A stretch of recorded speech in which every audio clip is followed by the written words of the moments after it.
I'm Bob Miller, and I'm president of Marine Conservation League and chair of the Climate Action Working Group. We're expecting fewer people than normal here because there's another event going on at Embassy Suites, a climate solutions forum that Drawdown Bay Area initiated. I found out about it 9 days ago, and it was just, it looked too complicated to move this meeting. So, but the hope is that COG folks that really care about sea level rise will be here. I wanted to I guess accept the suggestion of Pam and Terry that we just go around and indicate who we are and organizations that we're affiliated with. Terry, you want to start off? Sure. Terry Thomas, I'm Vice President of Marine Conservation League, and I'm also on the Sausalito Sea Level Rise Task Force. Great. Okay, so Pam. Hi, I'm on the board of Marine Conservation League and the steering group for the virtual Marine Green Home Tour that will take place in October. And I'm the environmental team leader for Responsible Growth Marin. Belle, you're next. You're muted.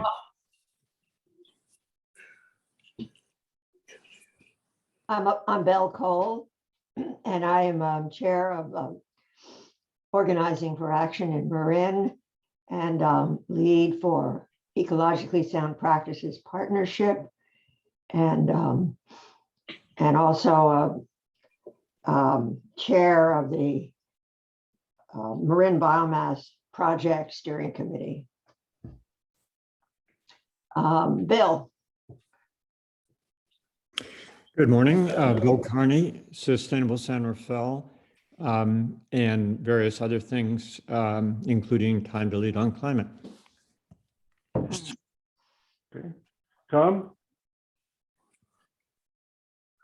Longtime MCL Climate Action Working Group member, one of the founding team of greenchange.net, and I'm on the board of East Shore Planning Group, East Shore of Tomales Bay, among other things. Okay. And you're on the Green Home Tour Committee. Right. So Paul and then Ken. Good morning, everyone. Paul Jensen. I'm a board member with MCL, a retired city planner, and I'm going to be speaking today on this topic, sea level rise.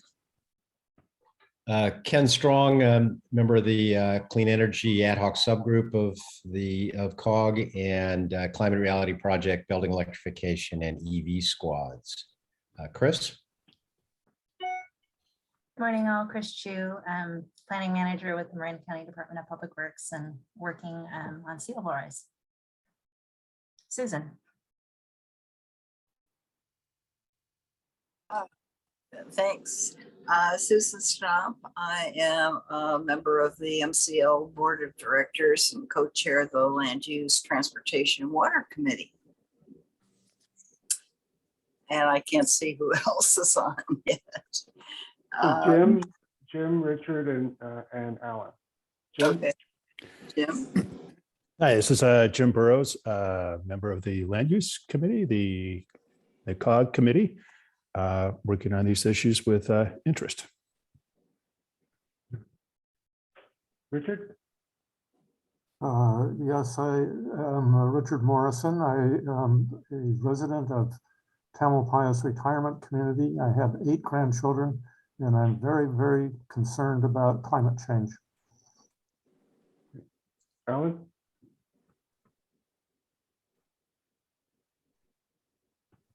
You're on mute.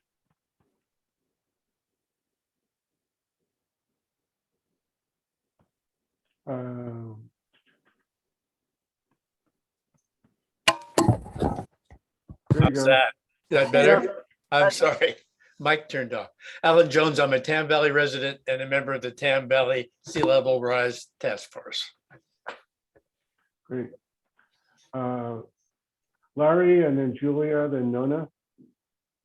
Larry Minikis, and I'm an MCL board member. I sit on the Marin Wildfire Authority, Prevention Authority's Citizen Oversight Committee, and I serve with Bill Carney and Bell Cole, both on the Ecologically Sound Practices Partnership and on the Marin Biomass Collaborative. Julia?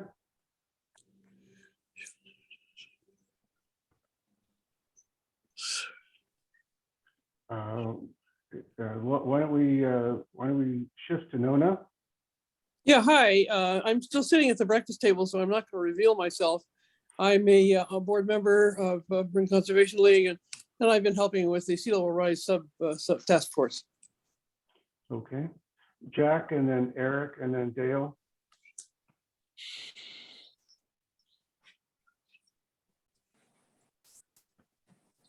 Jack?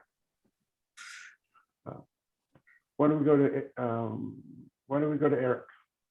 I'm Eric Cromery. I live in San Rafael, primarily interested in electrification and just kind of curious. So dropping in for half an hour before I have another meeting to go to. Okay. Dale? Dale Miller, Golden Gate Electric Vehicle Association. Yeah. And then Greg, Kate, and Francis. Hi, Greg Thompson. I'm part of the Clean Energy Group committee group and also EV team, and on the Sausalito Sustainability Commission and the Sea Level Rise Task Force there. Okay.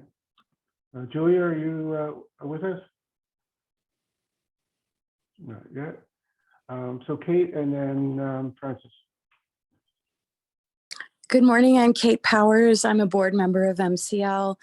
I have participated in the Sea Level Rise subcommittee, and I also help out with land use, transportation, and water, and I'm currently the editor of the newsletter. Francis, Susan, and Richard. I'm Frances Mixioner. I'm a member of MCL, and I am working with a group from Spinnaker Point on sea level rise. Great. Let's see, Susan.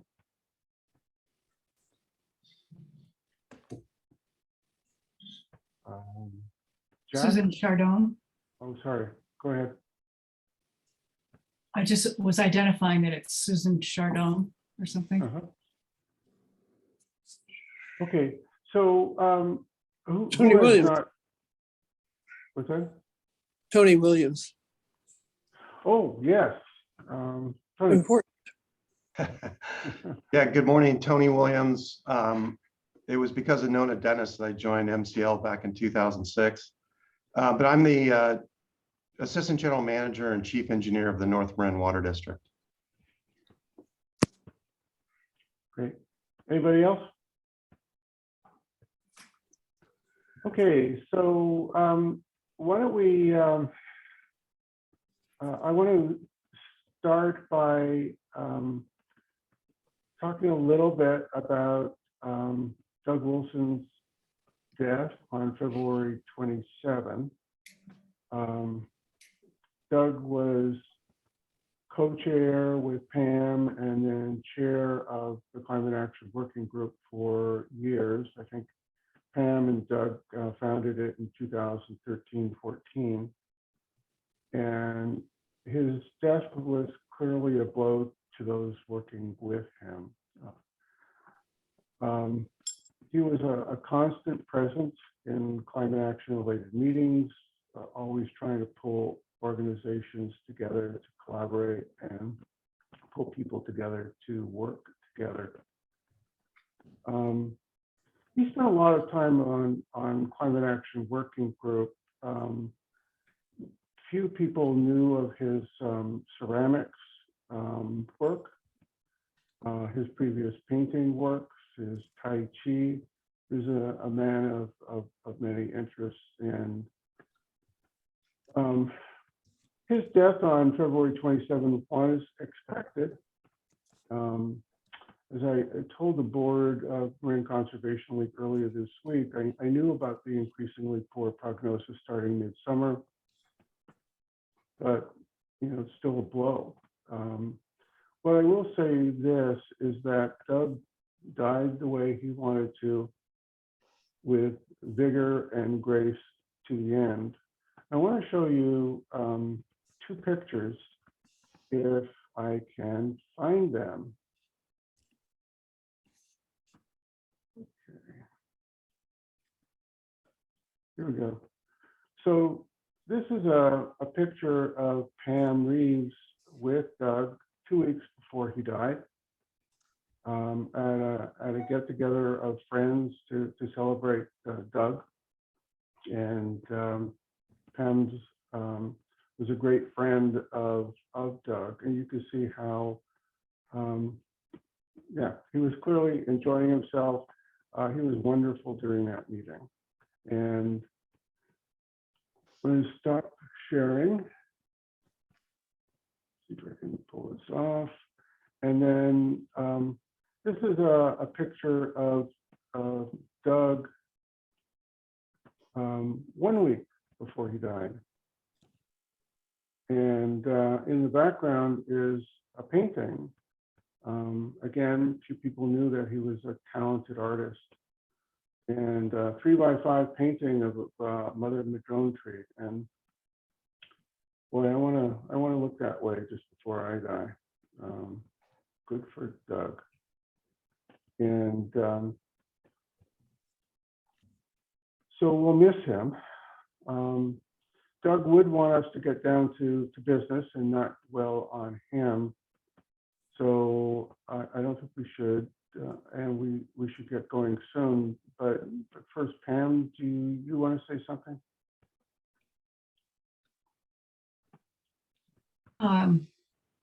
Just what a pleasure it was working with Doug, and how important it always was to him, and was right till the end for all of our community to collaborate and know each other and work and play together and fight the good fight. Great. Okay, so I'm going to stop share and then do one more share, which is of, I'm hoping to find the agenda, since this seems to move around.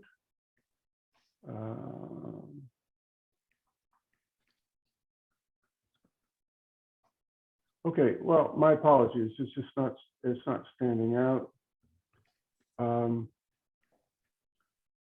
What's on the agenda now is a couple of things. Paul Jensen is going to talk about sea level rise, and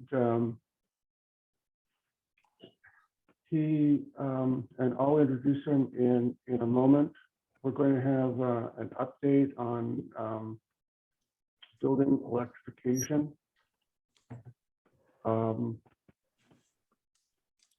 We're going to have reports from community organizations. We're also going to have a item discussing MCE's budget for community programs and what we've learned from MCE about the preliminary results of some of their community programs. And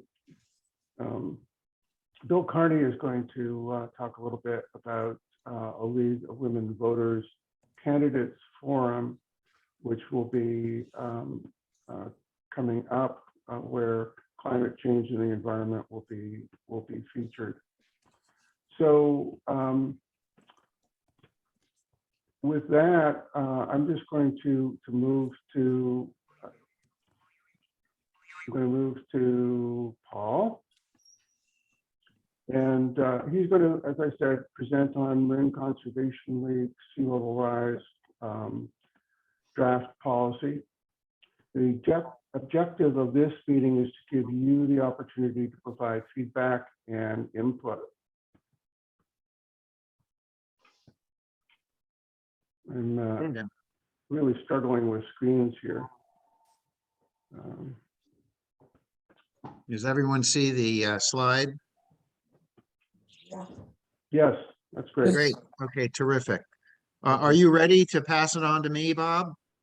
Yeah, what I will say this is that earlier this month, Paul presented a draft policy to Marine Conservation League's Land Use, Transportation, and Water Committee, which has engaged most at MCL with sea level rise.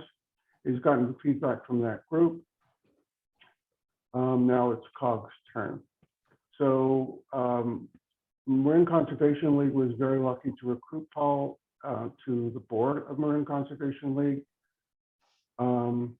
He's terrific and amazing breadth of knowledge. And I will say that the city of San Rafael was lucky to have him as community development agency director.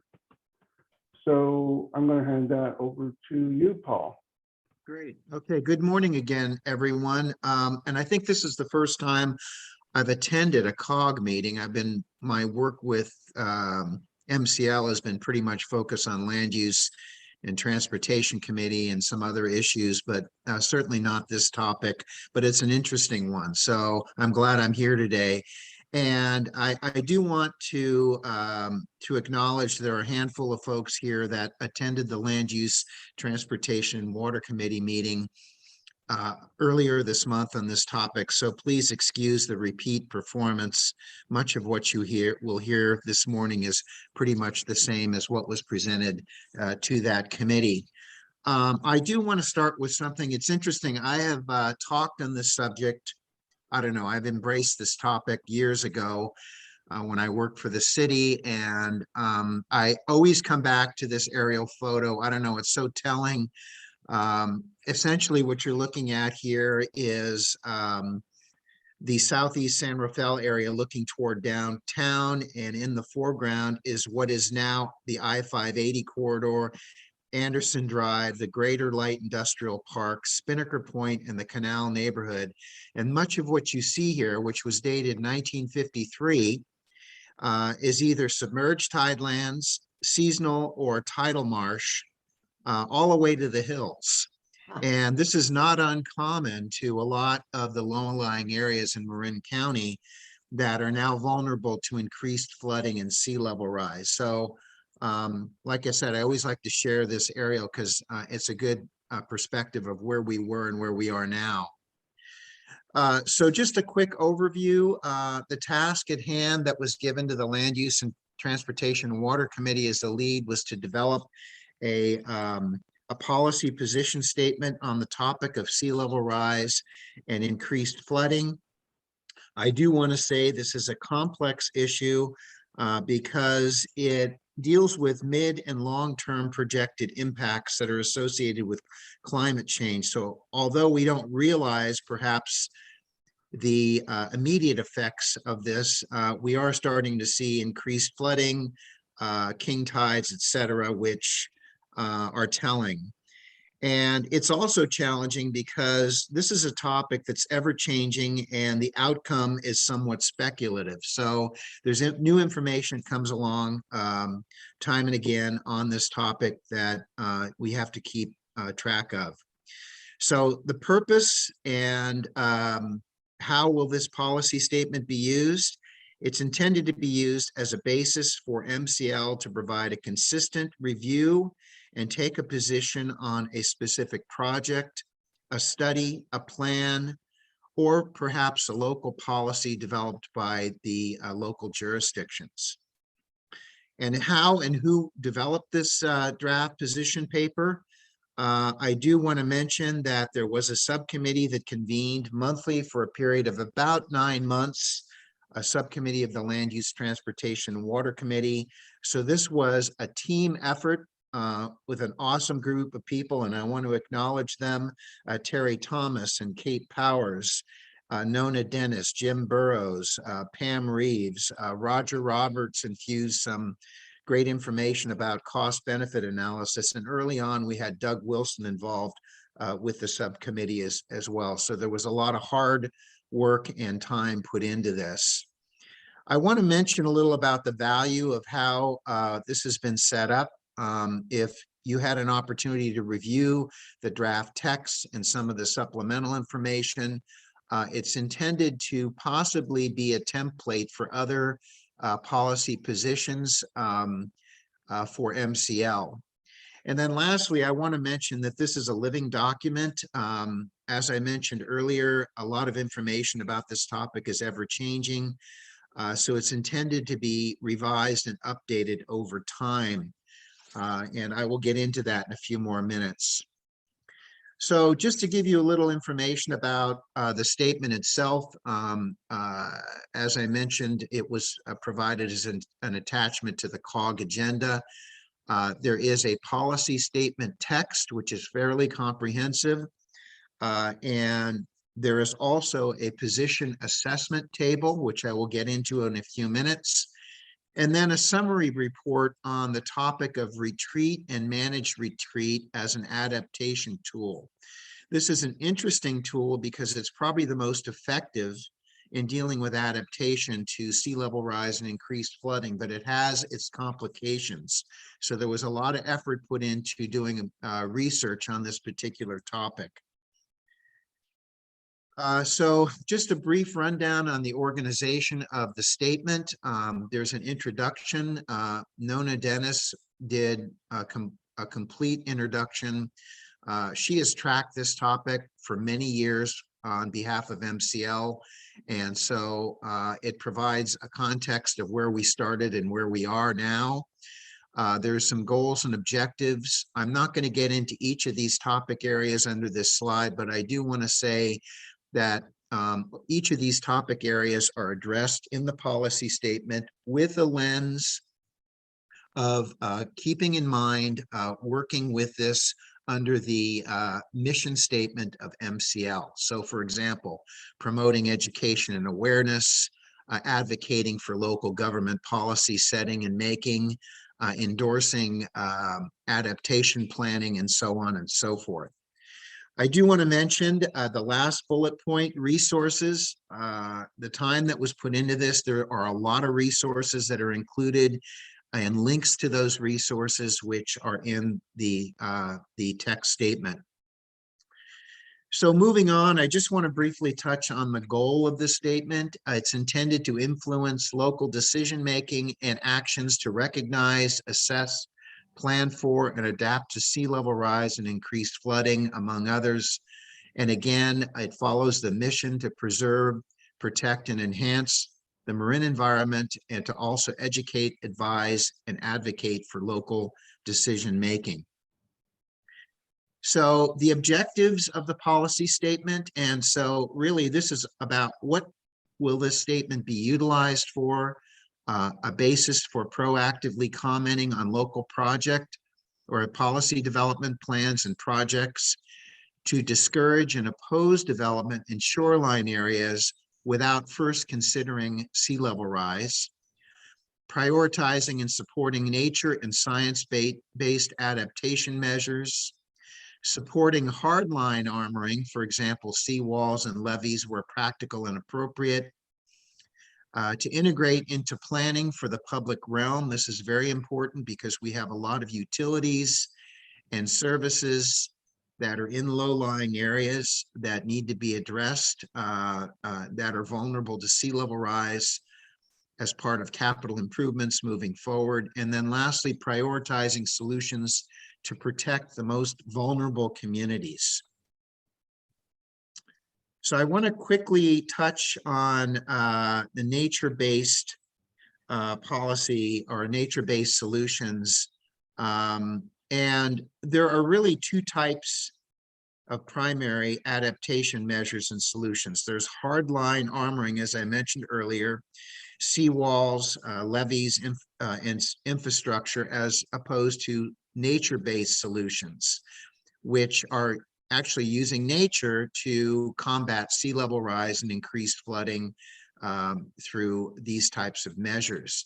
And it really, what it is it mimics nature processes and implements naturally occurring shoreline features as opposed to hardline armoring. And examples of this would include breaching a diked marsh to a tidal marsh. We had a recent project that MCL looked at, the Tiscornia Marsh restoration project proposed by Marin Audubon Society. This includes taking a diked marshland, which is high and dry much of the year, north of the Spinnaker Point neighborhood and the Albert J. Borough Community Center in the Canal neighborhood, and returning it to marshland. We have other examples like oyster reefs and cobble beaches.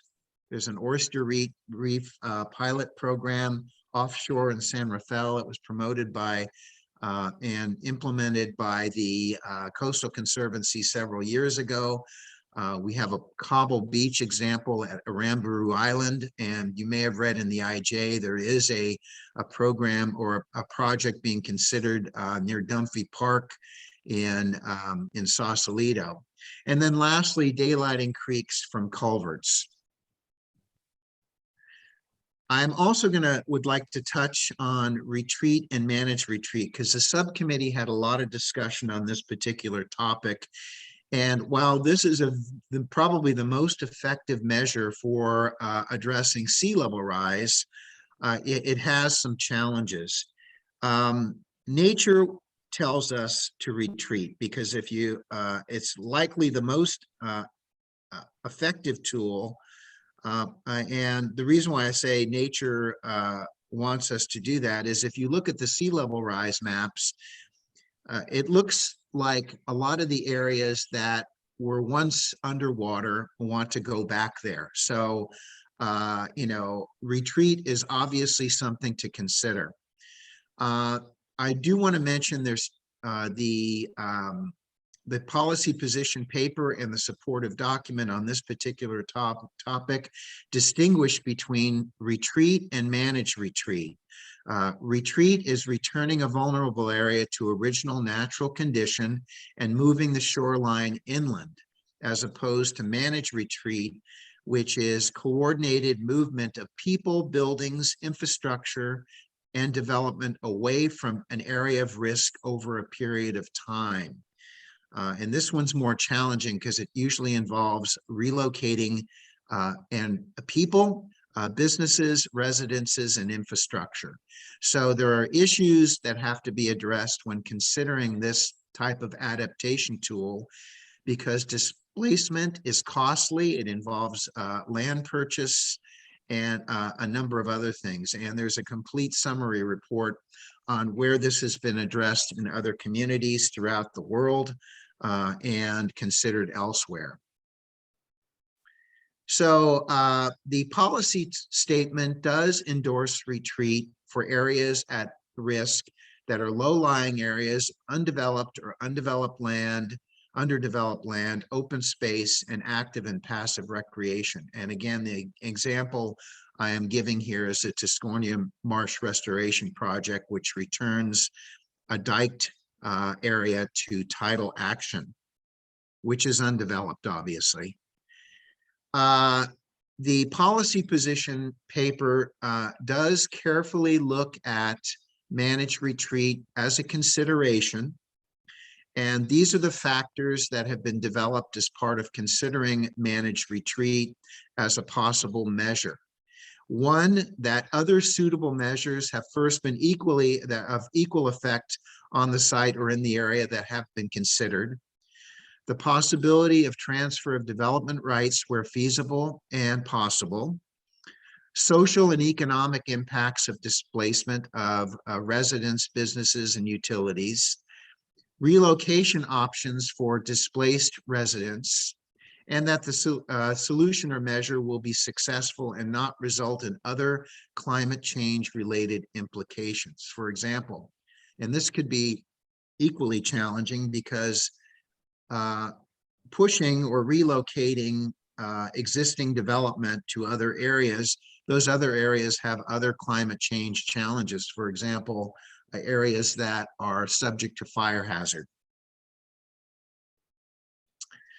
What the subcommittee came up with is whatever solution is considered, whether it's in a project or a policy, a number of criteria need to be considered.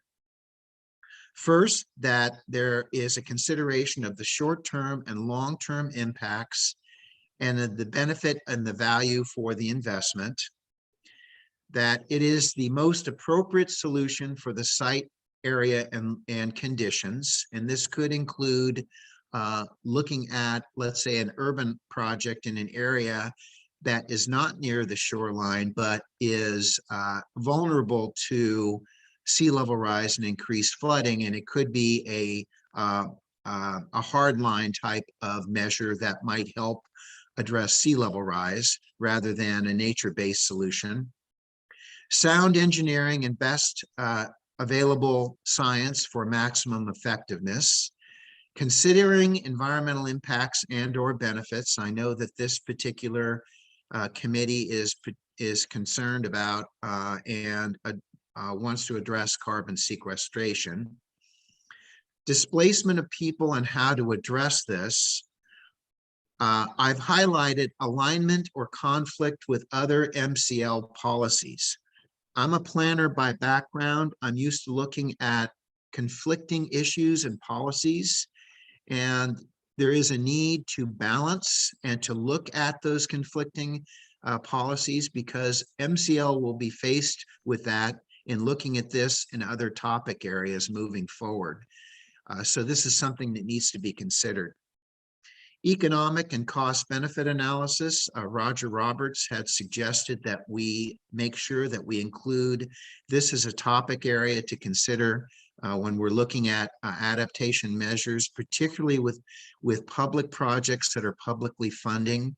And then lastly, funding for monitoring and management. I mentioned that part of the position paper is an assessment table that would be used to look at individual projects, a policy, a statement, and that has been included as an attachment or an appendix to the policy position paper.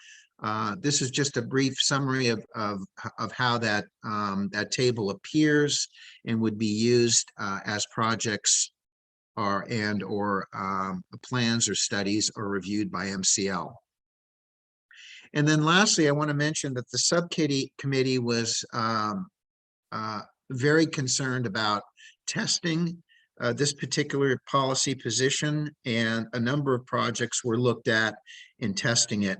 I do want to mention that as part of the Land Use, Transportation, and Water Committee meeting, there were some additional projects that were acknowledged that are ongoing right now, including the McGinnis Marsh restoration, and of course, the greater adaptation effort that's being proposed in the Richardson Bay that was mentioned earlier in this meeting.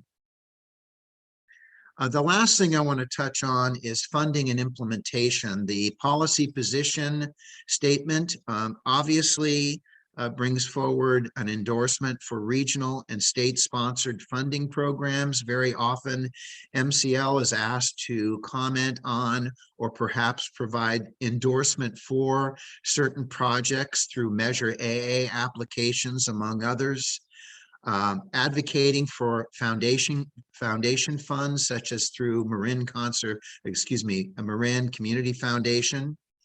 Endorsing highway and transportation funds to projects resilient to climate impacts. One good example is the Resilient 37 project, which is the State Route 37 project that is underway that MCL is involved with.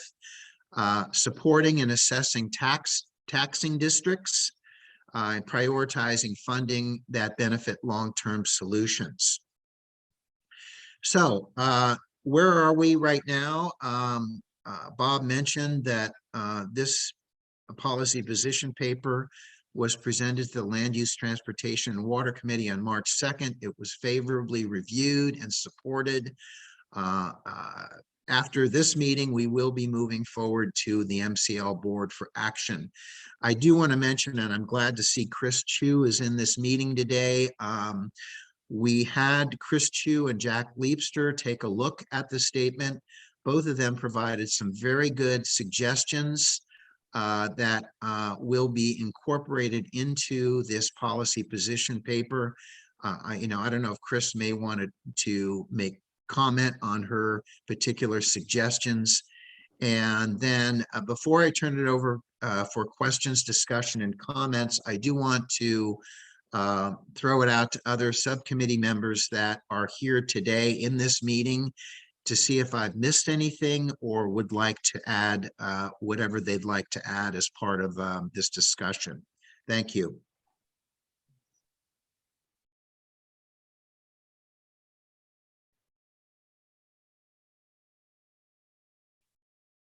If there are questions, you either, let's see, I'm going to take this out of here. And if there, Kate, it looks like you've got your hand raised, so. Thanks, Paul. Thank you for the great presentation. I wanted to just bring up something that was raised during the subcommittee process of this, and that is, how do we attach value to environmental values? How do we attach return on investment value to environmental green infrastructure or natural infrastructure solutions in terms of creating habitat and sequestering carbon? And I think that's a really important part of when we're balancing which solutions would be best in different locations. And then another point that others have raised at other meetings is that as a regional approach, there are going to be sometimes solutions that are going to need adaptive management and that we will learn from. And we need to fund things that are also sort of innovative and maybe not tried and true for all of the areas that will be adapting to sea level rise. So the point about not only providing monitoring and management funds, it's funding for a whole array of a comprehensive approach that the different implementations provide multi-benefit use of funds and raise up environmental values in terms of part of those economic valuations.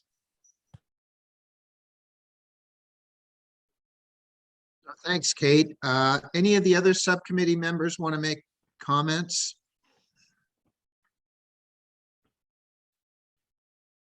Or Chris, do you have anything you want to add based on our meeting the other day? And by the way, I want to thank Chris and Jack. They have been awesome. They've always been right there to help us out on this topic. And they're an incredible resource for the county. So.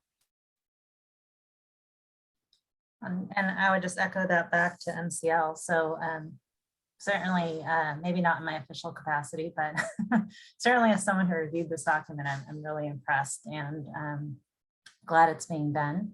And I think my biggest cautionary statement to Paul, and I'll repeat that here, is just carefully balancing this policy statement against other conflicting and important issues in Marin County. So in my experience, I've heard a lot from folks who are anti-housing or anti-development because of the threat of sea level rise. And I think it's certainly something worth noting, but also something to be seen as an opportunity, especially with housing at the levels that they're at, and with other conflicting state mandates and other big priority issues. So just making sure that this is balanced against other important topics for the county and that they're used jointly to evaluate projects across the county. Yeah, thank you, Chris, for reinforcing that suggestion. We are also working on a housing policy position as well. And so that topic is front and center, just like the climate change matters. So are there questions or comments from the group here? Anne. Good morning. I'm from the Rotary Club of West Marin, and Rotary is very concerned about climate action that can be taken. So it's very encouraging to hear this presentation today. Also, I wanted to make a comment about funding and I'm sure you're aware of it already, but just in case, the bipartisan infrastructure law that was just passed, the BIL, has a number of applicable funding sources that would be useful, especially if you work through local government, and the county is here, and wonderful to see that too, and to see your involvement in this. So there is funding, it's available now. It's not something you have to wait 10 years to get.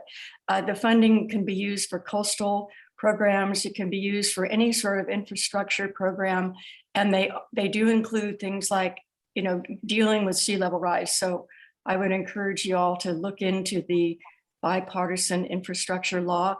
And I do have a link to the book that just came out, the guide to that. If you would like to have that, I'll put that link in the chat.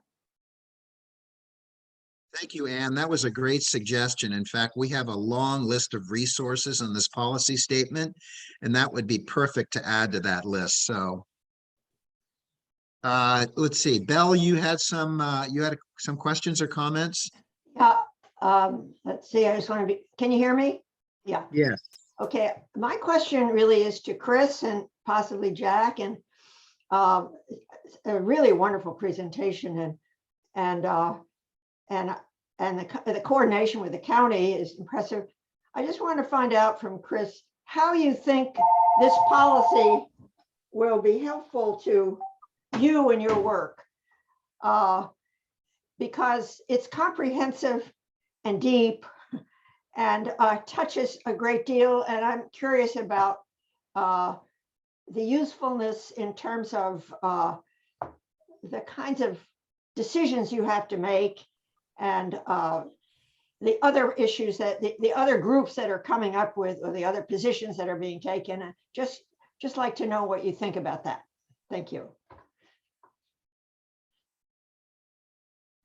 Well, I think much of this group many of you probably know that we're, as a county, working on our countywide plan update. We're working on a local hazard mitigation plan update. We have a number of kind of high-level planning documents that are underway, and will incorporate components of sea level rise adaptation, as well as other natural hazards, fires. And the countywide plan update also includes an update on the housing element, and includes compliance with basically identifying locations for 15,000 additional housing units throughout the county. I think it's like 3,500 within unincorporated counties. So I think there's a number of ways that this could be useful. Certainly for me personally, and I will take my official county hat off as I say this, but for me personally, it's just helpful to have strong policy documents in place. In Public Works, I'm not directly reviewing development proposals. It's done in our planning department, and Public Works has a role in some of that through our land development division. But I do just generally get a lot of questions and input from folks curious about the topic. And certainly, like as I mentioned earlier, just folks who want for us to officially oppose something because of the risks posed by sea level rise or other threats. And for me, depending on where it is, sometimes that's a valid concern, and sometimes there's plenty else there that is expected to be protected in one way or another. And certainly people expect that somehow the county will help protect them. So, to me, there's an opportunity in potentially looking at smart development as a way to add additional resources to identifying adaptation solutions. So I don't know, Belle, if that quite answered all your questions. Yeah, no, it does. It's really good. Thank you.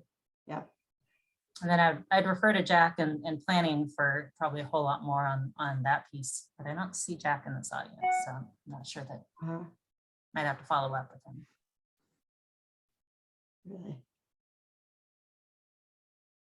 Okay, Belle, that's your question. I raised it. Okay, good. Good morning, Bill Carney. Nice to see you. Yeah, good to see you, Paul, and great to see you continuing your wonderful work. We're missing you in the San Rafael realm, but good that you're still here. And I recall that I think the first white paper you wrote on sea level rise was for our Sustainable San Rafael series, probably 6 years ago, called Hell and High Water. And I very fondly remember that. And this is a great outgrowth. Three kind of specific things to consider in the MCL policy. I think, and addressing the state and state legislation and what sort of tools that might add to the toolbox locally. And I'm thinking along the precedent of redevelopment agencies that had a whole bundle of quite powerful tools for land assembly and dealing with the magnitude of displacement that is represented by sea level rise. Secondly, that on the funding front, that there be explicit mention of funding of mitigation measures to reduce greenhouse gases, because you can try to control water by putting up levees. You can also try to control ultimately the height that water is going to reach. And the way to do that is by reducing greenhouse gases. So it needs to be a part of the comprehensive funding. And then finally, I think addressing what the time horizon is that you're planning for, the time horizon and relating that to the height of controls or adaptation that you're trying to create, because this is an issue that's going to continue to happen over the centuries, frankly. And so we need to plan solutions that have the capacity to evolve as the conditions indeed change. Thanks. Great. And, great suggestion regarding the redevelopment and the state legislation. And I think that's awesome. And I, it's interesting because one of the policies is to encourage overlay zones in certain areas, and which could be used as a funding tool, much like the old redevelopment agency formula. So that's a great suggestion. Tom? Yes, again, great work all around. And I want to echo in particular something that Bill was just saying about mitigation. I think this presents some leverage to really recruit more people and more attention to mitigation. This is the reality that we're already facing. And in communities like Marin City, they're already dealing with flooding. Essentially, we need to get all these realities, really more front and center to folks who aren't really quite concerned about climate change yet.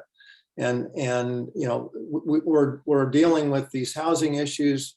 And then we look at Marin City and we have to consider, well, where are you going to put Marin City? How are you going to be able to provide for that community? Same with the Canal District. So I just see this good work as a tool to help recruit, to help heighten awareness, particularly for the need for mitigation, and really looking at this from that cost benefit standpoint. Look at the costs we're going to incur associated with adaptation, as opposed to the costs and many benefits, including a new green economy and so forth, from going in that direction. And I also think that this relates in particular to the people who have properties all around the bay and on the coast. I think in many respects, from what I've seen, a lot of those folks are feeling kind of threatened, as though they're being, it's like their property is threatened and so forth. But I see this as potentially a means to get them more on the, on the engagement side of, let's take proactive action. It's not, there's no question this is going to be happening, but it's a question of how bad it's going to be over the next few decades. And we're going to determine that, how bad it's going to be. So anyway, that's, again, thanks for this great job. Well, thank you, Tom. Alan? Yes, thanks so much for your very thoughtful presentation. I just wanted to add a suggestion. I wonder if there's a provision for sort of evaluating and including and supporting creative local experiments along these lines. For example, a few of us in Tam Valley have a sort of a pet scheme to actually provide at some point, let's say 40 years from now, for the levees to be breached in the area that used to be marshland to revert to marsh. But meanwhile, everyone will have, as a part of spending their, $500,000 on remodeling their house, will have jacked it up and put it on a barge, and the utilities will be rerouted and so on and so forth, so that we'll have let's say a community similar to Piper Park Marsh. I'm just tossing that out as a suggestion because I think ultimately the solution to these problems is going to depend a great deal on creative local innovation. Thanks so much. That's a great suggestion. What's missing in here is endorsing pilot projects. Yeah. And experiments like this. And I mentioned earlier, a couple of pilot projects like the eelgrass and an oyster reef, and even Arambaroo Island was a test experiment. So that's a great addition. Thank you. Great, thank you. So are there others? I don't see any other hands raised. And okay. So Bob, what do you want to do at this point? Or do we, with the Land Use, Transportation and Water Committee, there was essentially a support for moving forward so that we can bring this to the board. So is that what you want to do here as well? You're on mute. What we need is a motion to accept the draft, understanding that there will be changes that will be made as we go forward. So if I'll move that statement. Is there a second? Okay.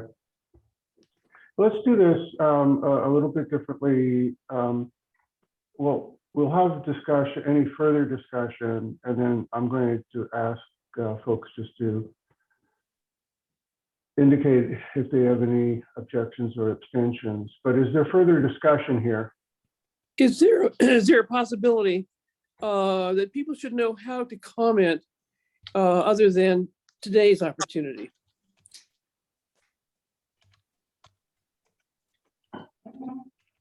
So, yeah, Paul, if you don't have a procedure set up, folks can send comments to marineconservationleague.org, and they'll be routed to Paul. That's one way of approaching it. I think that's a great idea. That's fine. And yeah. Okay. At this point, I don't know when we're going to be presenting this to the board for review, possibly at the next monthly meeting in April, but it depends upon, you know, there's some additional amendments that need to be made to this and provide opportunity for additional comments. So I'll leave it at that for now. Yeah, and Ken Strong just reminded everyone that the draft is attached to the agenda. And Susan, did you have a question? No, I was just going to make that comment because there was a question in the chat about it and you just answered it. Thank you.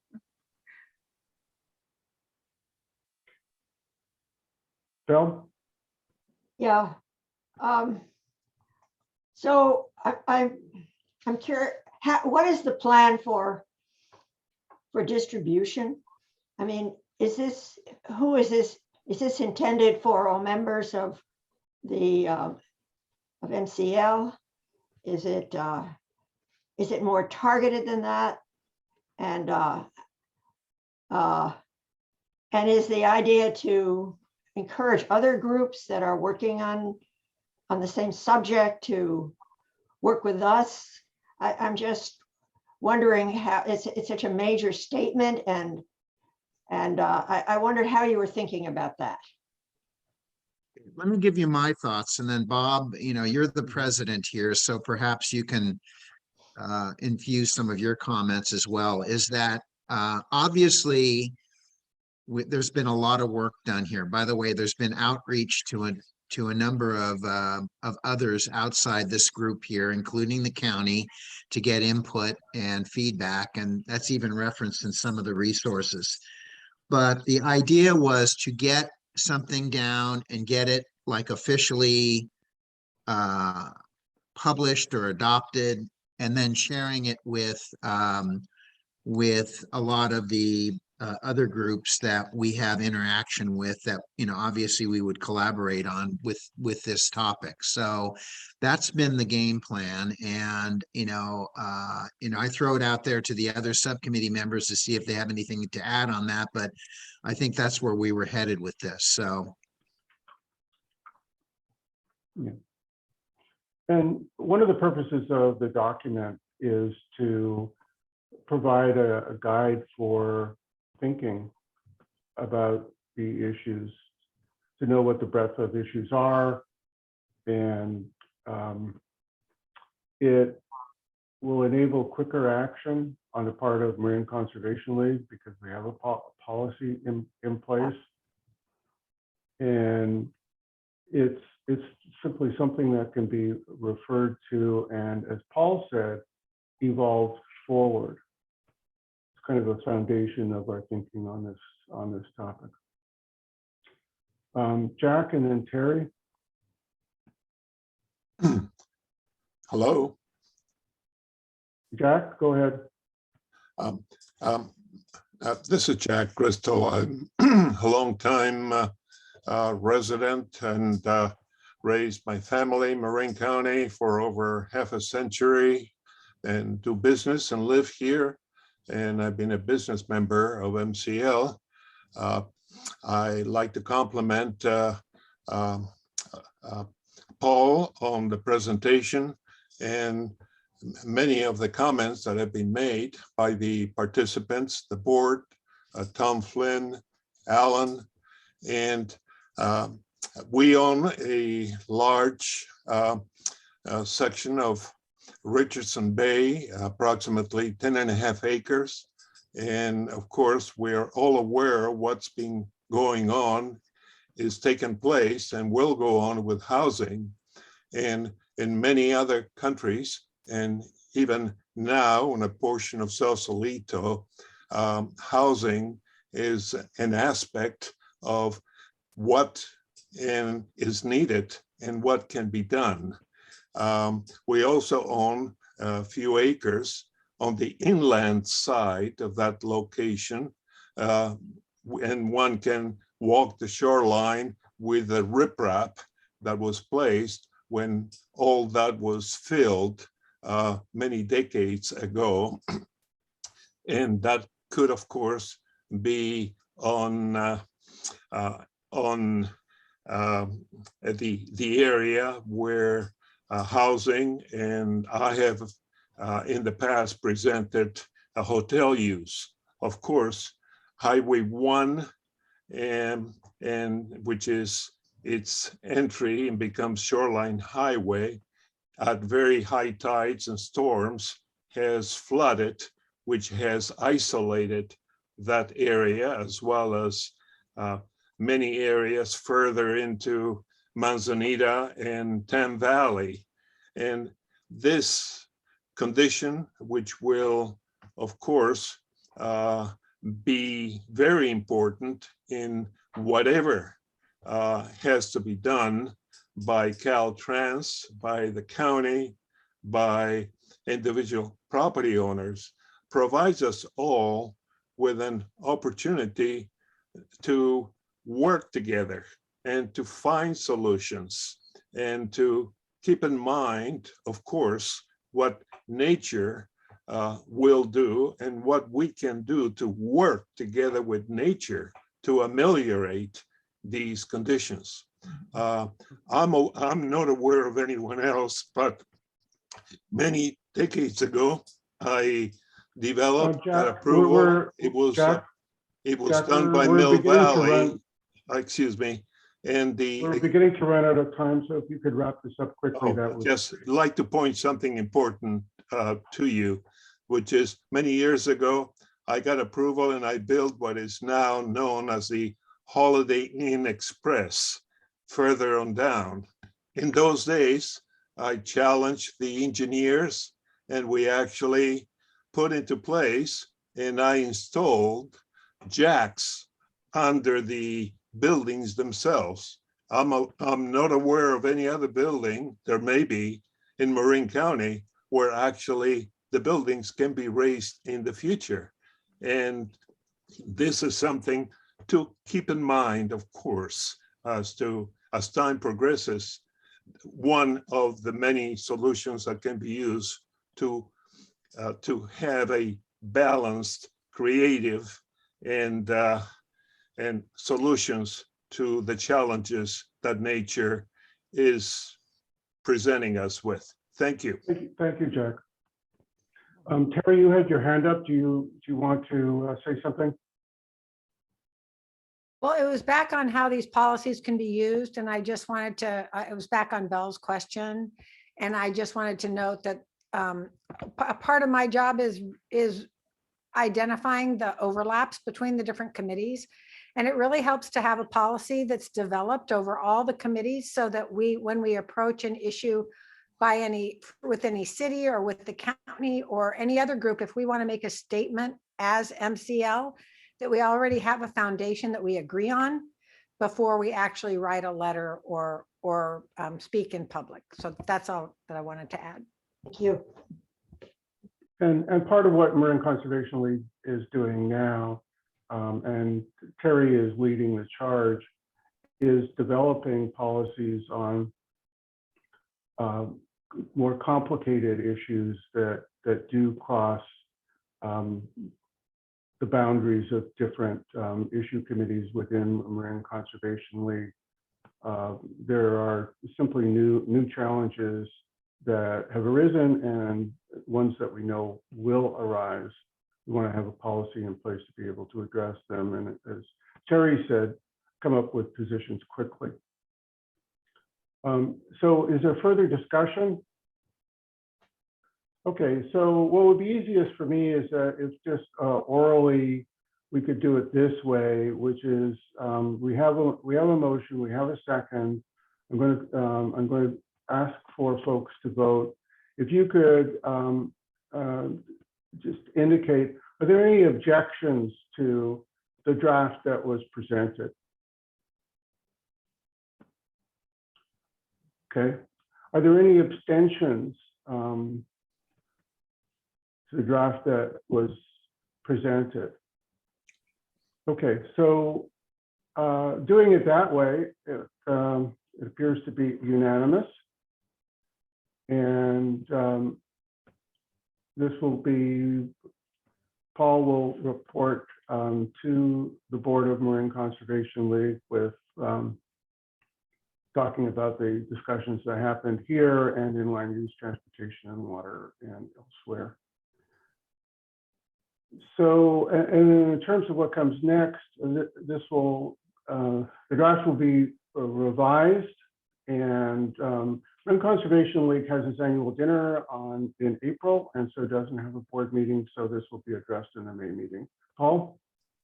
Yeah, I just want to thank everyone for your time today.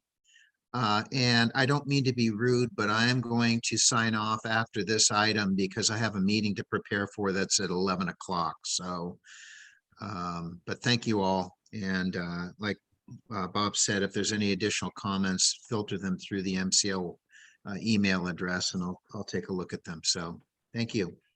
Thanks, Paul. Thank you so much, Paul. Okay, before we go to the rest of the agenda, I want to give a brief apology for the clumsy opening.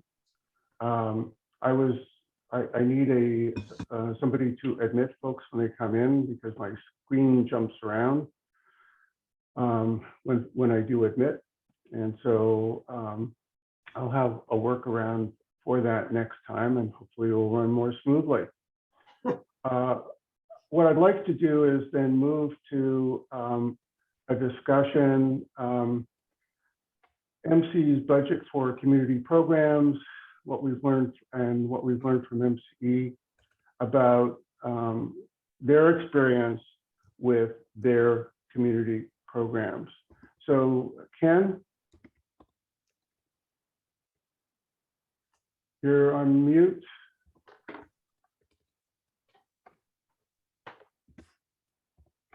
Okay, I'm going to share screen here, see if this works.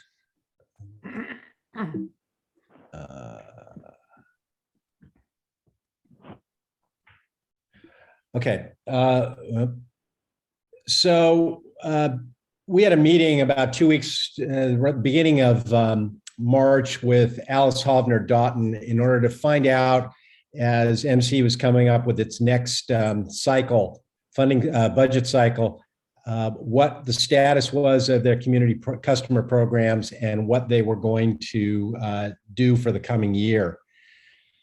And to put that a little bit in context, so MC has an operating budget with net revenue of $628 million.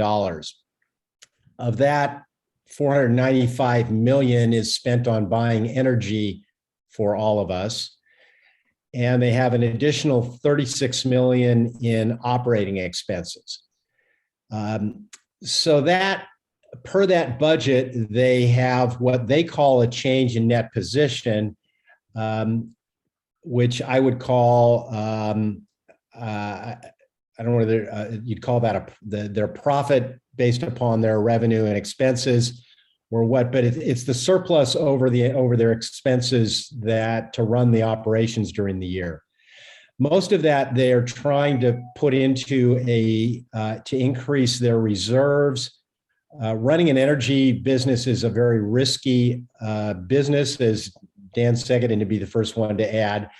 And so they do need, they have a goal of trying to increase their reserves. And their goal under this budget is to increase their reserves by an additional $98 million for this year. That leaves them about $8.7 million to spend on programs. They broke them down, Alice broke them down into several buckets. There is the local programs fund, which includes funding for transportation electrification, some low-income solar, some heat pump water heater programs. And in addition to this, they have programs that relate to subsidizing low-income customers on their electricity bills, and some other resiliency programs that relate to trying to help take care of some of the problems with the PSPS events and the like. Their local program funds, that $3.4 million that we just saw, most of that is being spent on EVs. They have their goal is to put 500 new charging ports in by March of 2023. That represents 166% increase in their how many ports they've installed. They have a goal of 500 total electric vehicle rebates dispersed by March of 2023. That represents a 200% increase. They have a program called Smart Charging where they've rolled out an app called MCE Sync, which is going to allow them to work with EV owners to try and best time when they charge their cars so as not to be at peak times. This program would also go further than most customers' EV charging programs work in terms of being focused on just peak versus off-peak charging, and it would allow MCE to shift some of that charging within periods of time in order to better balance their load. They have another 200,000 they're going to put into a fleet EV program, and they budgeted 50,000 to Drive Clean Bay Area, which is an education campaign mostly that Drive Clean is running on behalf of MCE. They told us that they had installed almost 1,500 new charging ports since the inception of the program, that 212 low-income customers have received a rebate on an EV, and that they, under this new program for their app, they've got 204 customers enrolled. So they gave us this kinds of information. Now, one thing that we thought was pretty interesting was they talked about where they were on their goals from 2021 as opposed to where they are now. And one of their big programs has been to multifamily and workplace charging. They had a goal of installing charging in 16 sites, 73 ports. To date, they've been able to actually install no ports in no sites for multifamily charging. And they said they've encountered a lot of obstacles in order to getting these in multifamily units. And so they're going to try and work on that more in this coming year. They have had more luck with workplace charging, where they actually have gotten more ports than the number of sites that they wanted. Note that they also, although they've given out a bunch of EV rebates, it's almost all for new vehicles. They have given out no rebates to date for used vehicles. So we were kind of trying to gauge where they were going with all this. They also have got a battery storage program where their goal is to get battery storage in 40 sites for a total of 8.6 megawatt hours. They're getting close to that, their 9.0 megawatt hour goal. They got a big project where they put battery storage in 10 different schools in the Pittsburgh Unified School District to effectively create a microgrid there.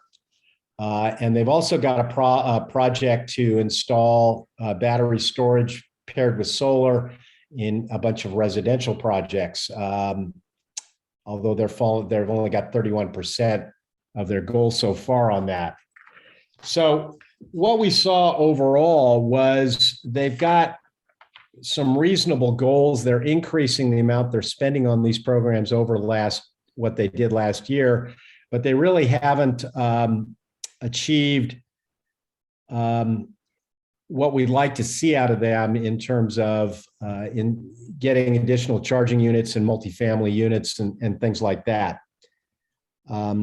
We appreciate the fact they're willing to meet with us and talk to us about what their budget goals were before they voted on them, although we told them it'd be much preferable if we could see what they were talking about in terms of their new budget for these local programs more than a week before they voted on them, so that maybe we could have some input into them. That's a short report on what's going on with MCE. Any questions about any of that? And I will stop sharing. Terry? do you have your hand up? Yes, I do. I have a question, Ken, about the multifamily unit dwellings and charging stations. I'm curious as to how they haven't pulled that through, because I know they've had, at least we have contacted them about that, and I've talked to Greg Thompson about this as well. And they seem to have a lot of applications for that. Do you know what's kind of behind that lack of ability to have charging stations at multifamily unit dwellings? Well, Alice raised a number of obstacles, but not, but maybe not one that would address what you're talking about. She seemed to say they were having a lot of problems getting the owners of multi-unit developments to engage on this because of the complexities of where there's parking on these various, a lot of multi-unit developments may not have dedicated parking for each resident. If they do they have a space where they can put in a level 2 charger somewhere else on that development? If they're not going to do that, how are they going to meter the electricity used from the charging, such that, because the landlords don't want to absorb that cost. They want the tenants to absorb, or the condo owners to absorb those costs. And so there's some metering aspects to it. And up until relatively recently, there also was a big question about who was going to pay for the costs of bringing the power for the charging onto the multi-unit development sites. The CPUC has now said that's actually going to be part of normal infrastructure work by PG&E. So it'll get shared out amongst general rates. So that's problem's been solved, but that was our impression as far as some of the problems. Thank you. Kiki? Yeah, hi, this is David Haskell. We're just here. I've got. Hi, David. Hi, David. Hi, Ken. This is more a generic question with regards to the MCE's participation in community activities. And I know that we have, to our north, we have Sonoma Clean Power, which is aggressive when it comes to community work. They have the loan program that distributes $5,000, $10,000 to anybody who's a customer of theirs to put in clean energy, approved clean energy products. They've started a clean energy center in the middle of Santa Rosa. And they have a very different approach to how they want to reduce carbon. It's part of their mandate.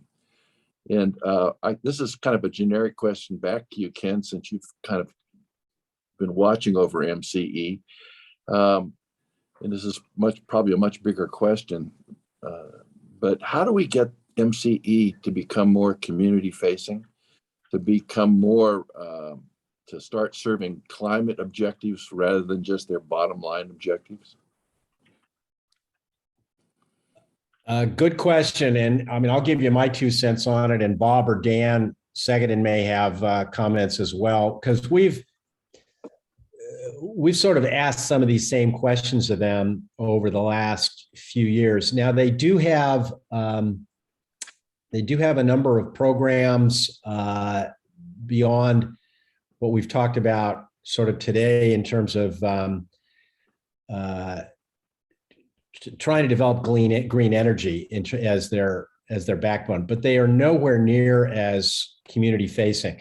We've talked to them about the fact that Silicon Valley Clean Energy and Peninsula Clean Energy have more detailed plans, public plans, and seem to be working more aggressively with their local counties to do things. So I don't know quite what the story is. MCE has been engaged the last many years on sort of a growth process of expanding through Contra Costa County and into Napa and Solano counties, and maybe they just got a more disparate sort of member group that is not as focused on clean energy as we'd like them to be. Bob or Dan, you have a different thought? Dan? Okay. Well, I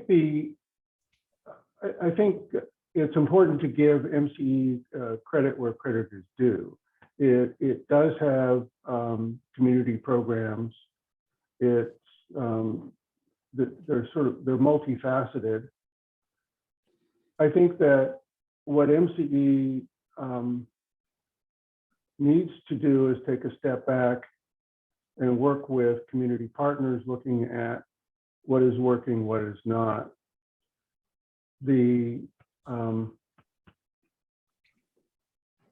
I think the issue of how much money is available is going to come up. $100 million in surplus is a lot of money. And it's likely that more could be directed to community programs than has been proposed so far. I will say this, that it's a sentient group of people on the other end. It is possible to have a dialogue with them. I think they have been somewhat climate focused in their work and not just profit focused. So there's the means for having a dialogue with MCE to build on the positive work that they've been doing. The good news is that a group of us have been meeting pretty much as a study group to get up on a learning curve for some of the pretty complicated issues. And so are in a position to be able to have that dialogue. And as an aside, I'll use this as an opportunity to say for this clean energy group, subgroup of Climate Action Working Group is open to new members. So if you're interested in checking that out, please contact me. And with that, Dan? Hi, Bob. I had a computer issue when you called on me. Sorry, froze up. At any rate, yeah, I was just going to add, you kind of covered it, Bob. The simple point is they do have a lot of pilot programs and they're doing a lot of things. They've checked a lot of boxes and they've had mixed success. They have one program that's a demand management flex program that, you know, the CPUC is going to fund for significant dollars and roll it out throughout the state with Recurve, and MCE kind of started that. So they've had some notable successes. And then Ken mentioned an area where they've been slow. And I think the heart of it is kind of, yeah, where to prioritize, because they've got a lot of efforts. And that's what we're trying to kind of focus on and see, yeah, where exactly should they prioritize? Where's the biggest carbon for the buck, so to speak, and so on. Thank you. Great. Bill, and then Bill. Yeah, I just wanted to second what Dan was saying, and in organizing the Marin Biomass Project, they have a strategic initiatives group that has been very forthcoming and positive in working with us, and I have been really impressed with their input. The other thing, a smaller matter, Ken, but it was important. We had last night, we had a session on heat pumps with Don Muller and Moeller. It was wonderful. And one of the questions that came up was covered in your slide, but you didn't elaborate on it. And it has to do with their program with PG&E on that subject. Yeah. Did you say a word about that, or did you want to do that later? Well, their new program, so they have a program where they will provide some rebates for low-income people for installing heat pump water heaters, is sort of what it is. And it's layered on, you know, there are several programs out there now. The CPUC has a fairly robust program. And in fact, that's probably where this money's coming from. It's coming out, it's a ratepayer based subsidy for heat pump water heaters that's now available. It's just for water heaters, not for space heaters. It's primarily for water heaters. I do not recall the details on the heat pump space heaters. Thank you. Bill? Yeah, it's, first of all, wonder if you could take down the shared screen. Yep. Thanks. It's just really great that MCL is tracking on MCE. You know, we really need that advocacy. This is MCE is probably the most, you know, one of the most important institutions in terms of climate that we have. So it's great to see that advocacy. And as Bill was saying, for electrification, it's critical, including EVs.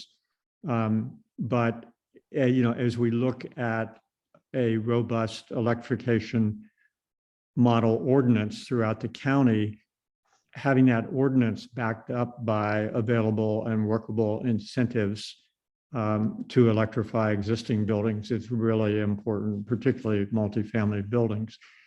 So I applaud all of that and wonder when this will be back before MCE. I mean, is it an annual budget cycle? So that's a question. And when will we have the opportunity to advocate in the kind of targeted way that you were suggesting earlier?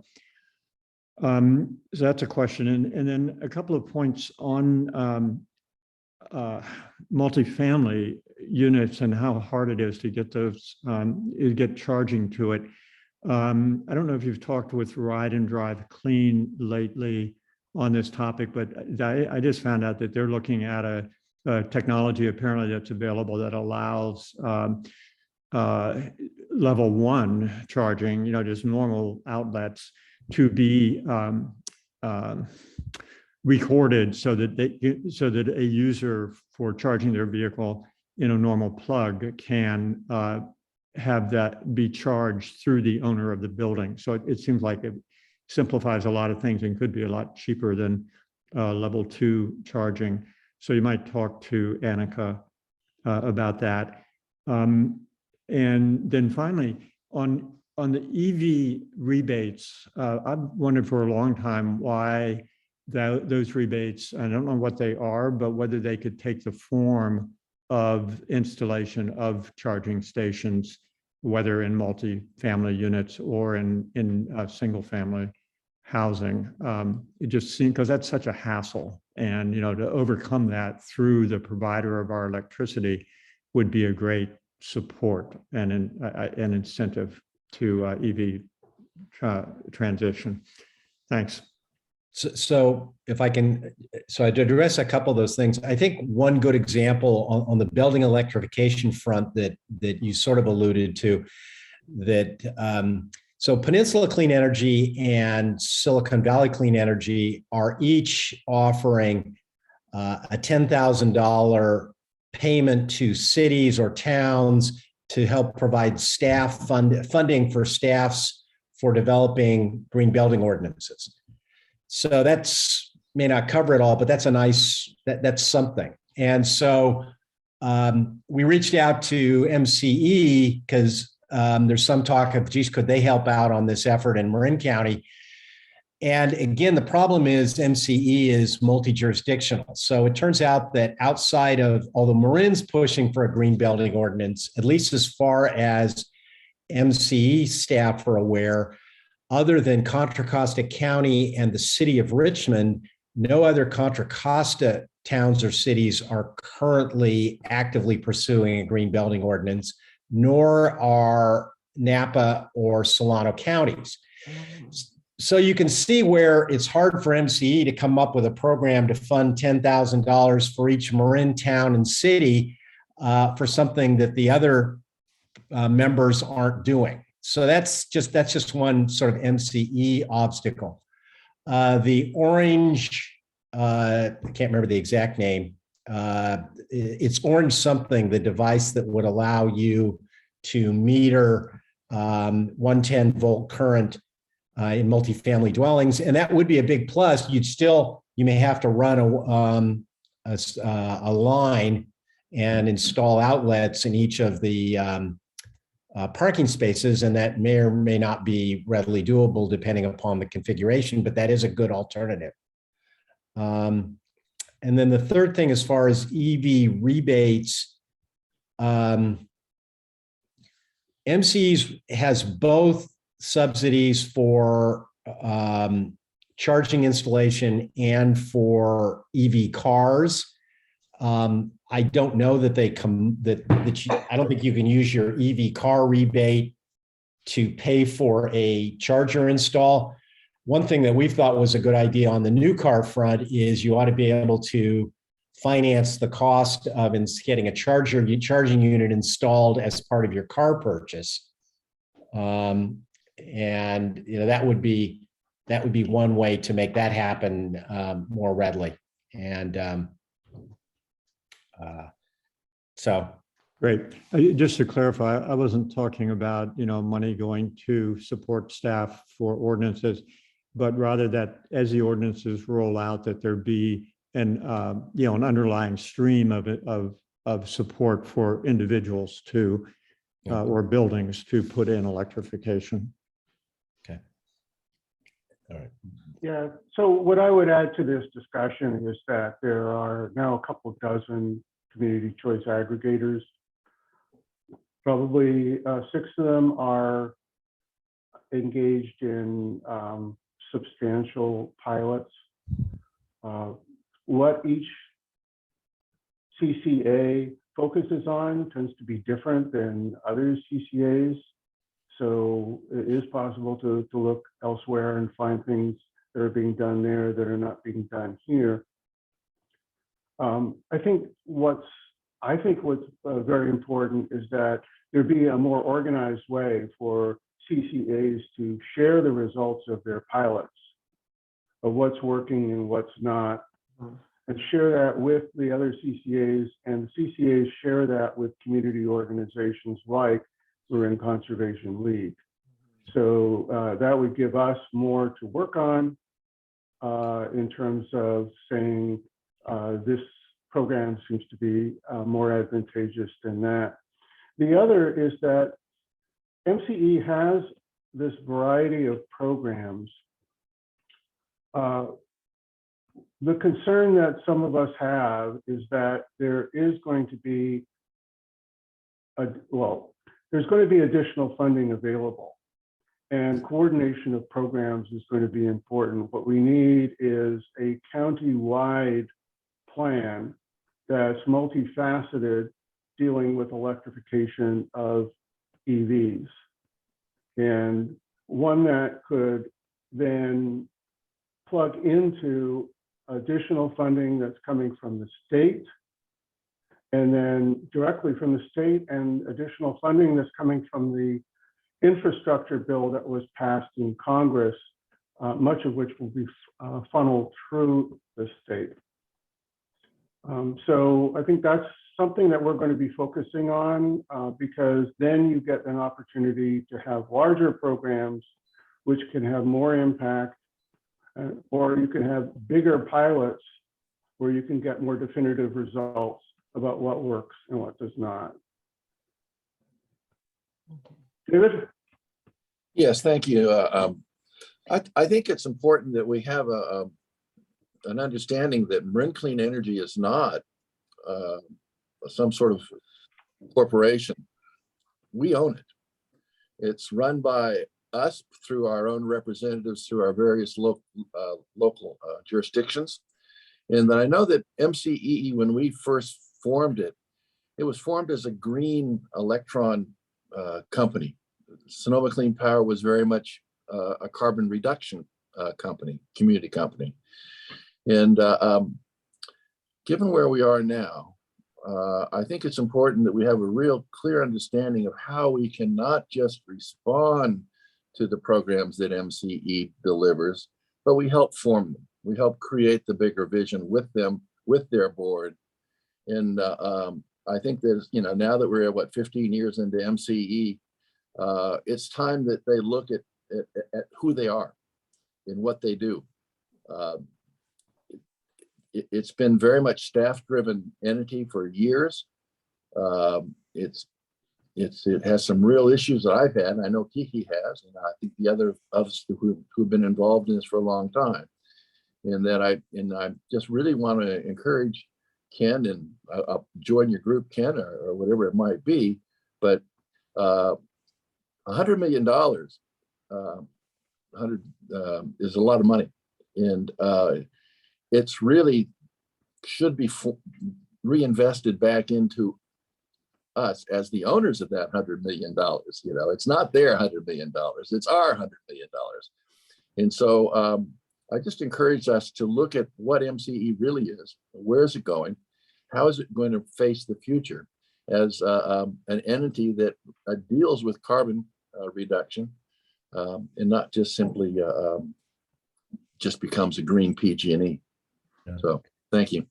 Good points. And the only thing, David, I would add for you and for anyone else who's interested, MCE has what they call their Community Power Coalition, which is their community outreach organization that meets monthly. And I would encourage anybody that is interested in following them to start participating in that. At times, it has seemed as though it's sort of light gruel in terms of not being much substance to it, but the more people go and ask harder questions, the better we can sort of support that and also speak up at the public meetings. So, thanks. Great. Okay, so it's clear that this is a topic where we could have more discussion. At some point, we should have MCE be presenting where they're going. So we'll definitely keep that in mind when we're thinking about future topics and future meetings. I think that what we need to do is to move on to an update on last month's meeting on building electrification. And again, Ken, why don't you give us a brief report on that?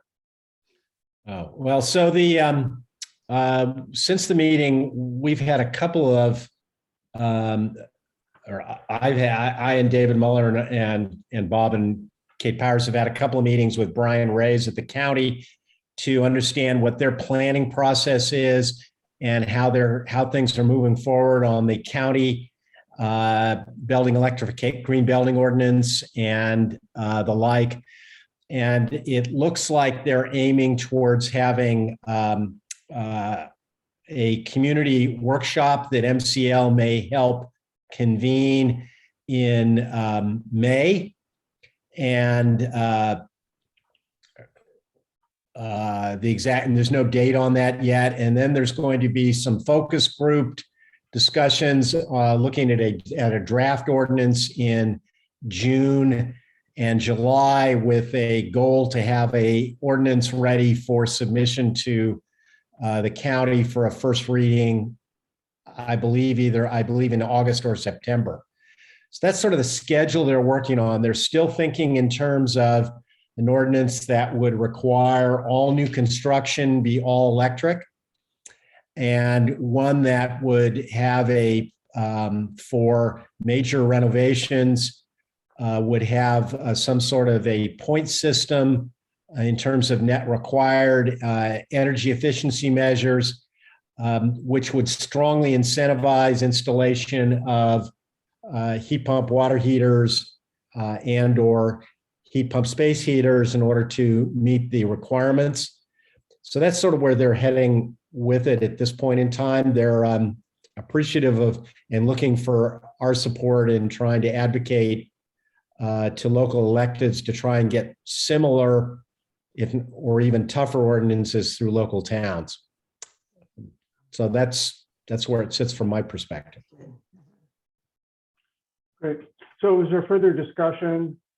If not, let's move to Bill Carney and description of an upcoming League of Women Voters Forum of Assembly District candidates on climate change and the environment. Bill? Yeah, thanks, Bob.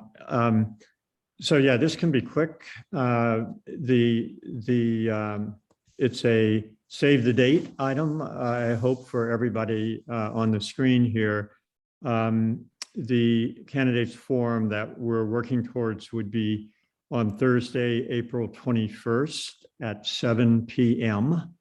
That is Earth Day Eve, so it's a good environmental connection. And the topic of the candidate forum will be climate change and environment.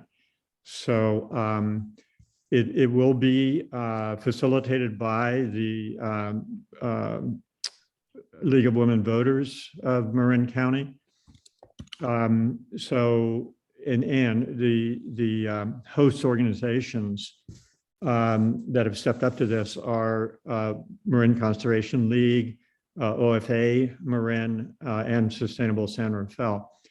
So the invitations have gone out to the 3 candidates. We didn't say what race this is about. This is for the California State Assembly District 12, our new district designation. And we have 3 candidates who filed as of 2 days ago, completed the filing, and that would be Damon Conley, Sarah Ahmadzada, and sorry if I will get that name right soon, and Ida Times Green. So it should be a really interesting discussion, and Bob and Belle and I will be working with the league to develop questions. And those, of course, well, we'll be working on that. If any of you have ideas for topics you would like to see asked, you could contact any of the 3 of us, and then we'll be working with the league to develop that.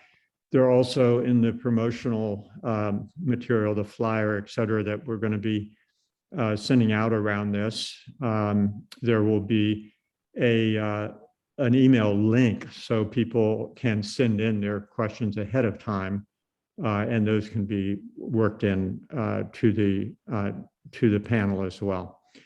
So I think that's the main things I wanted to cover at this point, and we'll keep everybody up to date on, as it solidifies towards that date. I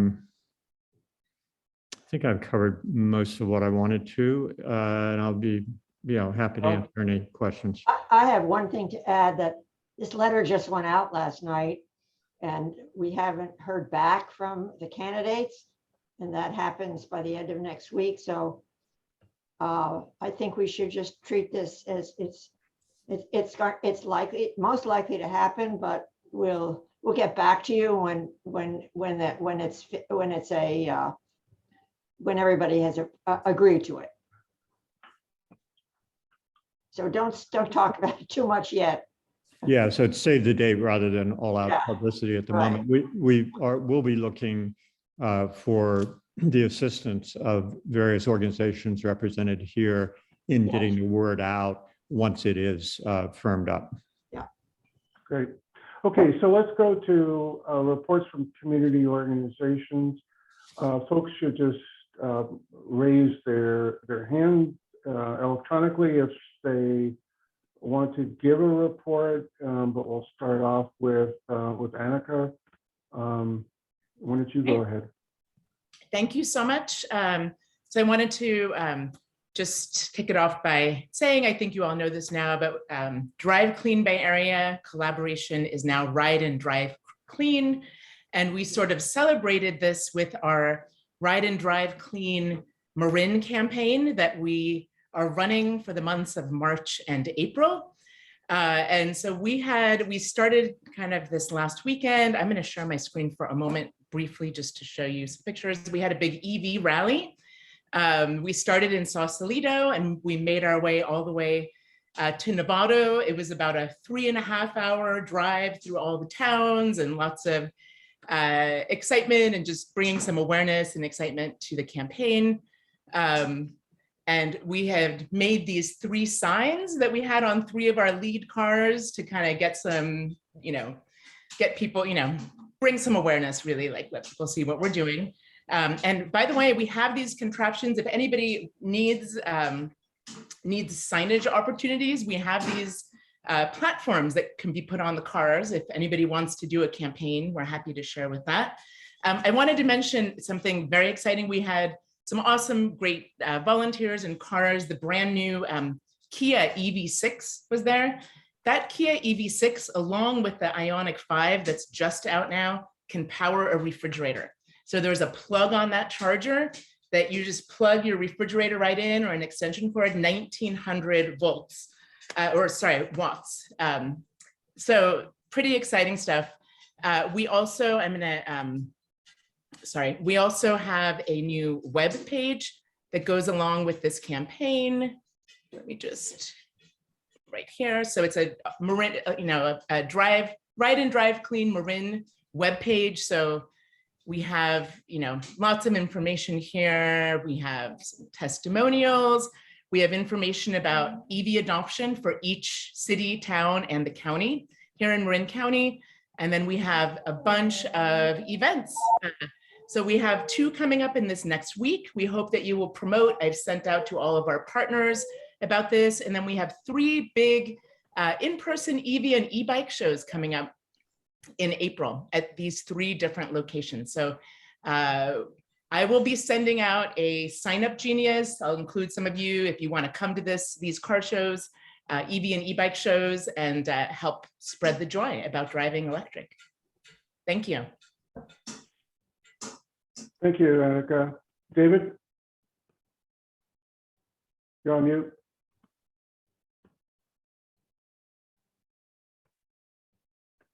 There we go. Thank you. I'm reporting from the Fairfax Climate Action Committee. We're moving forward with our resiliency center, which will include a bidirectional inverter that will power our new electric police car. It's a Ford Mustang. And so that's the first of our electric vehicles in the police fleet. The pavilion is the location for our resiliency center that will have this bi-directional inverter, so that whenever there's a PSPS event, we'll have the police car report to the pavilion, and the car will then power the pavilion. We're also moving forward aggressively to a level 2 green building code, and a number of other events that I can share with MLC later. So that's about it. So thanks, mate. So are there other reports, Tom? You're on mute. Yes, just wanted to give just the last call on the Earth 2050 Earth Day event, Sunday, April 24th at the Mill Valley Community Center. We've got many great organizations signed up. OFA, Sustainable Marin is a sponsor. Drive Clean Bay Area, we're doing our Ride and Clean. Ride and Drive Clean is going to be doing a joint event with us, a big electric vehicle car show. We've got 350 Bay Area, just many organizations. OFA are going to be working with us on this event and having tables and booths and games and activities, music. We want to draw in a lot of folks beyond the environmental choir, make it a family-friendly outdoor event, mostly outdoor. And we've got some great music for us older folks. Maria Muldar is going to be kind of leading the bill. For the younger folks, Matt Jaffe, and a lot of other great art. Tom, some really highly recognized artists in the area like Tom Killian is going to have his artwork there. So it's going to be a fun event celebrating Mother Earth, and also, really clarifying some of the things that people can do. We're going to have some a lot of environmentally friendly businesses, solar companies, even an organic cleaning company there for this event. So spread the word. And again, if you're interested, please just go to our website, greenchange.net, and you can inquire about sponsoring or having a table or even volunteering. We could really use help with the day of the event as well. Thanks so much. Thanks, Tom. Val? Yes, I just want to mention one thing, which is the Ecologically Sound Practices Partnership as monthly meeting in April 12th. And the subject is going to be monitoring growing out of our implementation of the ESP guidelines. And a very good panel is being put together by Mike Swayze, and I encourage people to attend, and we'll get the word out either through MCL or through our own channels. Just wanted to get that on the table. Thank you. Perfect. Bill? Yeah, so I just wanted to say that Northgate Square has now come out with new revised plans for their development that are pretty responsive to a number of their concerns that had been raised about that. So worth a visit to their website. You can see a brief video that has some of those plans embedded in it. And then I also wanted to mention that Drawdown Marin just yesterday announced their new name, which is Marin Can. I guess it's ... Marin can deal with climate change. But anyway, that's a change of identity. And I understand they will be announcing their board of directors in a few days. So just an update on that. Thank you, Bill. So the next Climate Action Working Group meeting will be on April 15th. And the speaker will be Christine, the scheduled speaker is Christine O'Rourke, who is preparing an EV readiness plan for the Marin Climate and Energy Partnership. So we'll be having a discussion on all things EV at the next meeting. Kate, you had your hand up. I just wanted to say that I'm helping with communication for MCL right now in terms of getting things posted in the e-news. So Tom, I'm going to put my email address in the chat. If you could send me information, I will try to include it in our community portion of our e-news that goes out every 2 weeks. Thanks. Great. And Bill, do you want to say something again? Oh, I don't. I'm trying to get it down. Yeah. Okay. All right. Well, good meeting, and thanks, everybody. Thank you, Bob. We'll see you in a month. Bye-bye.